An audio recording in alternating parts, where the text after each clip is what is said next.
iProven's non-contact thermometer is your #1 choice for safe and hygienic temperature checking.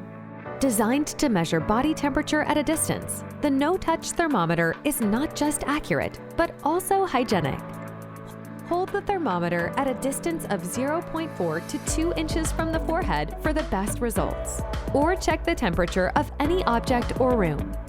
When checking a body temperature, the colors on the display will help to identify a fever or a normal temperature.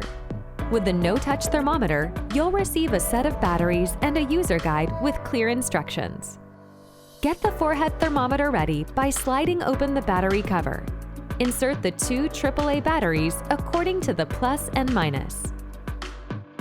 When the thermometer is off, press the memo button to scroll through your 50 past readings.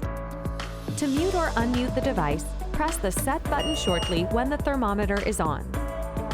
Switch between body and surface mode by pressing the mode button. How to switch between Fahrenheit and Celsius. When the thermometer is on, press and hold the set button till F1 shows up on screen. Press the mode button once, then press the set button again to confirm your choice. The iProven non-contact thermometer is the must-have for every household.